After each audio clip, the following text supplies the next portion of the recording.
aujourd'hui pour le dernier texte sur Manon Lescaut, avec cette fois l'enterrement de Manon. Donc on est au moment de la mort de Manon et on est dans le désert avec Des-Grieux et Manon Lescaut et elle vient d'expirer. Donc ce texte, il parle moins de la mort de Manon que du passage de l'enterrement, où Des-Grieux va vraiment nous raconter avec précision ce passage tragique qu'on avait pu pressentir dès le début, parce que Des-Grieux avait précisé que cette histoire se finirait mal. Alors voici la problématique que nous développerons. En quoi cette mort permet-elle à Manon d'apparaître comme une héroïne sublime? Qu'est-ce que ça veut dire? Ça veut dire comment, à travers cette mort, Manon va-t-elle rester héroïque? C'est-à-dire, comme souvent, à travers la mort, on se lave de ses péchés, ou en tout cas on oublie les péchés de la personne qui est décédée. Et là c'est un petit peu ce qui va se passer avec Manon. Alors sublime, c'est au sens physique du terme, au sens de sublimation, c'est-à-dire comment en fait on va élever la jeune fille au rang d'héroïne. Et on commence avec les étapes habituelles, donc l'abbé Prévost, toujours cet auteur qui est particulier car c'est un abbé qui écrit des romans d'amour. Je vous rappelle qu'il a eu une vie très très romanesque avec énormément de péripéties, d'emprisonnement, d'aller-retour entre la vie ecclésiastique et la vie civile, et qu'on peut faire un parallèle entre lui et Des-Grieux, même s'il ne vivra pas la mort de son amour. Le roman qu'il écrit est inscrit dans cette œuvre magistrale que sont les mémoires d'un homme de qualité qui s'est retiré du monde, et que Manon Lescaut est le tome 7 de cette œuvre, paru en 1731. Certes en pleine période des Lumières, mais aussi en pleine période du libertinage érudit, c'est-à-dire de la libre pensée que défend l'abbé Prévost. L'extrait donc qui va nous intéresser, c'est donc l'enterrement de Manon. On est après la dernière fuite dans le désert, on est en Amérique, et Manon et Des-Grieux doivent fuir car Des-Grieux a laissé Sinelé pour mort suite à un duel. Il se battait pour Manon, encore une fois. Ici, Des-Grieux va commettre un crime pour Manon. La problématique, je viens de vous la donner, donc en quoi cette mort va élever Manon au rang d'héroïne et donc nous la laisser pour toujours à ce rang-là. Et on développera le texte en 3 mouvements. Donc on commence par le premier paragraphe de n'exigez point. Pardon. De n'exigez point jusqu'à événement, où on va voir la mort de Manon, comment Des-Grieux nous raconte cette mort. Ensuite, de mon âme jusqu'à heureuse, le deuxième paragraphe, la douleur de Des-Grieux. Et puis finalement, le troisième et plus conséquent des 3 paragraphes, les amants restent unis malgré tout. Alors, ce premier mouvement commence par la négation totale n point, ne point, qui est ensuite poursuivi avec le ni, que vous avez ici. Donc n'exigez point ni, c'est une négation totale qui s'exprime, rappelez-vous, par la syntaxe avec le corrélatif d'adverbe. Et ici, ça montre qu'il y a une impossibilité de dire les choses. Ça, c'est la première remarque que l'on peut faire. Tout ça est encouragé aussi par le verbe exiger, n'exigez point. Donc, on voit que Des-Grieux ne peut pas faire le récit de la mort de Manon. Pour lui, c'est trop dur. C'est la première chose. On remarque aussi qu'on est dans une adresse directe à Renoncourt, où il fait ici, il utilise la deuxième personne du pluriel et l'impératif. Donc, je vous rappelle, il raconte son récit à Renoncourt depuis le début. On le revoit ici. Et donc, cette négation totale. On remarquera ensuite les euphémismes. Alors, il va y en avoir plusieurs dans les 2 premiers paragraphes. On le commence ici avec « je la perdis », qui en même temps crée une ellipse, c'est-à-dire que on passe de la fuite à directement la mort de Manon. Elle meurt sous nos yeux, comme ça. « Je la perdis ». Cet euphémisme, c'est aussi l'impossibilité pour Des-Grieux de dire la mort. On va le retrouver juste après. On retrouve ensuite une tonalité pathétique et tragique. Donc, je reçus d'elle des marques d'amour au moment même qu'elle expirait. Donc jusque dans la mort, Manon reste la femme amoureuse. C'est d'ailleurs ce qui peut nous faire hésiter sur la fourberie de Manon. C'est-à-dire, là Manon, elle n'a plus besoin de mentir. elle est en train de mourir, elle le sait. Donc elle n'a plus à mentir et on peut donc se dire que elle était véritablement amoureuse de Des Grieux, car sinon elle n'aurait aucun intérêt là à lui donner encore des marques d'amour.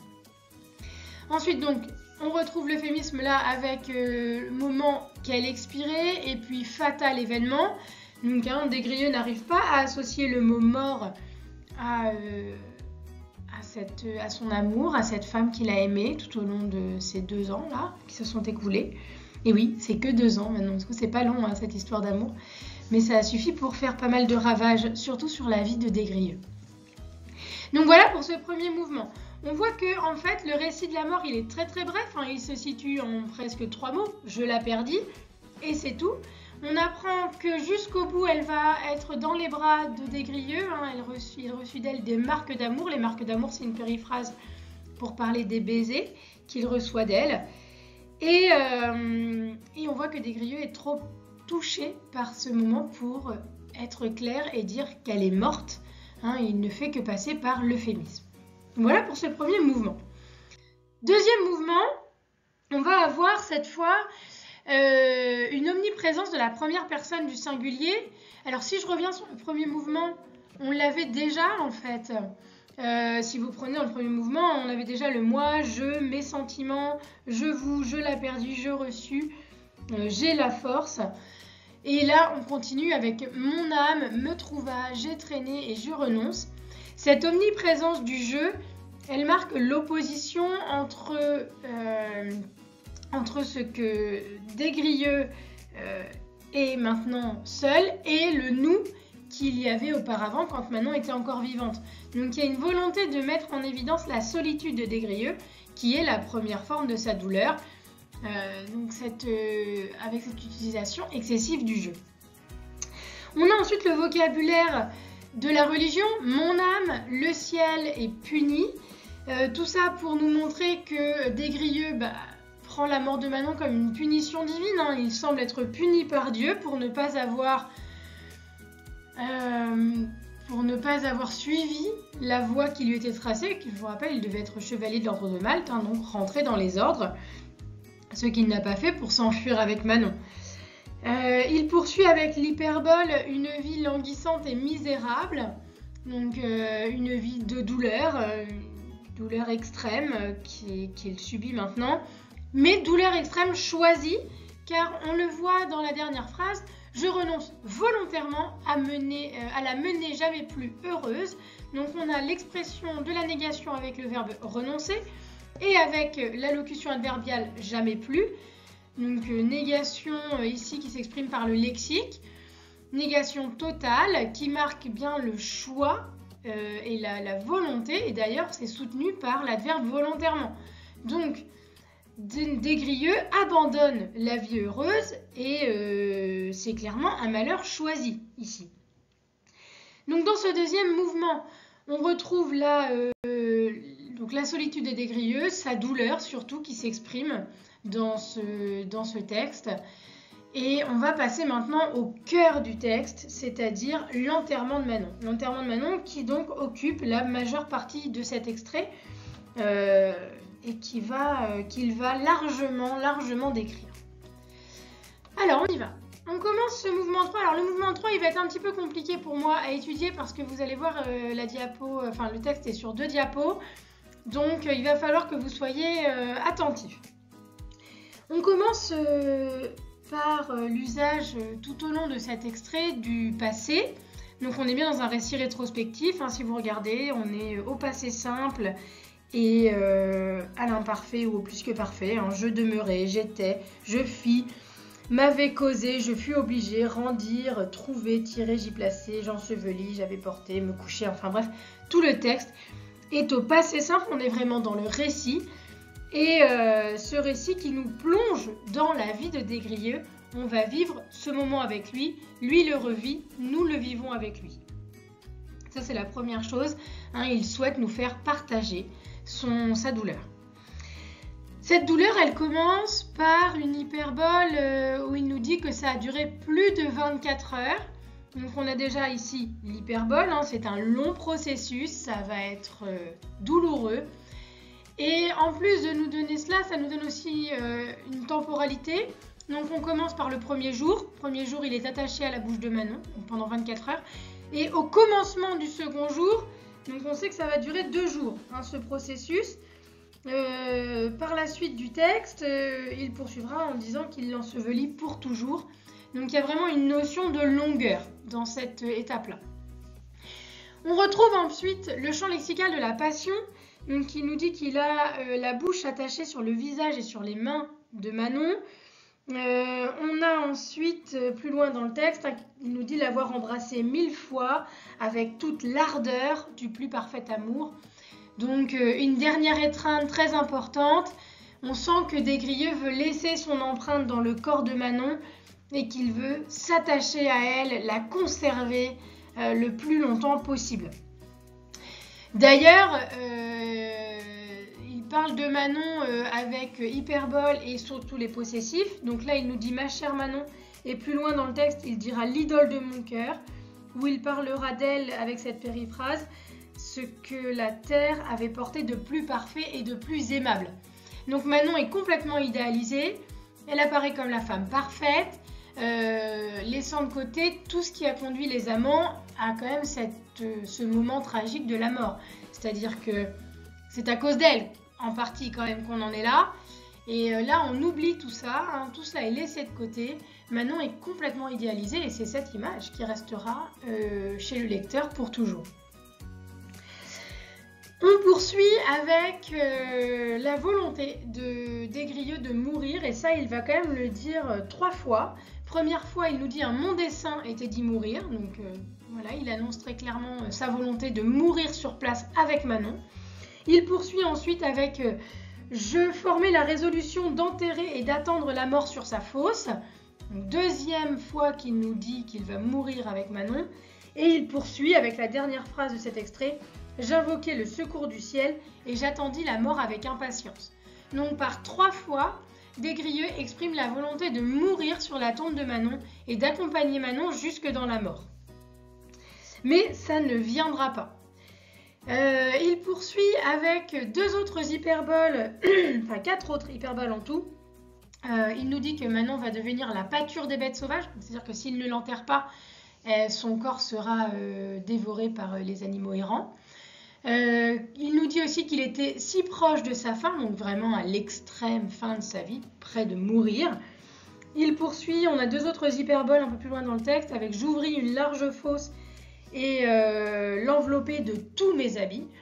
Donc on voit que Des-Grieux va mettre en exergue toute la force de son amour, toute la pureté de son amour, et c'est par cette force-là qu'il va réussir à aller au bout de sa mission et qu'il va réussir à enterrer Manon et à lui donner cette dernière demeure dans le désert. Donc deuxième partie, on continue sur ce 3e mouvement. On a ici un symbole très important, c'est « je rompis mon épée ». Je vous rappelle que Des-Grieux, il est chevalier, et en rompant son épée, en fait, il quitte son rôle de chevalier, il quitte son rang de chevalier pour s'abaisser en fait au tiers état, on va dire, hein, et n'être plus qu'un pauvre R comme ça. Donc ça, c'est un symbole important, surtout que il va rompre son épée, donc symbole de noblesse, de défense, de protection, pour en faire une pelle. Il dit pour m'en servir à creuser. Donc là, vraiment, on est dans le, on va dire, il rend l'objet très prosaïque, alors que c'est quand même normalement un objet noble. Donc ça, c'est la première chose. On retrouve pardon, ici les marqueurs temporels dont je vous parlais tout à l'heure. Mais tout d'abord, donc ce symbole. Ensuite, il va nous parler il prit soin de l'envelopper de tous ses habits pour empêcher le sable de la toucher. Donc jusqu'au bout, il veut la protéger. Donc il se dépouille lui-même pour se sacrifier et protéger Manon. Jusqu'au bout, il veut que son corps reste intact et reste la belle Manon qu'elle a toujours été. Et on sent aussi la volonté de rester unie à elle par-delà la mort. On a ensuite une dernière fois la volonté de Des-Grieux donc de mourir auprès de Manon. Lui souhaite mourir, on sent qu'il attend la mort, mais ça ne viendra pas. Rappel de cette punition divine dont on avait parlé dans le deuxième mouvement, la mort qui ne vient pas et qui le condamne à vivre et à subir la douleur de la vie sans Manon.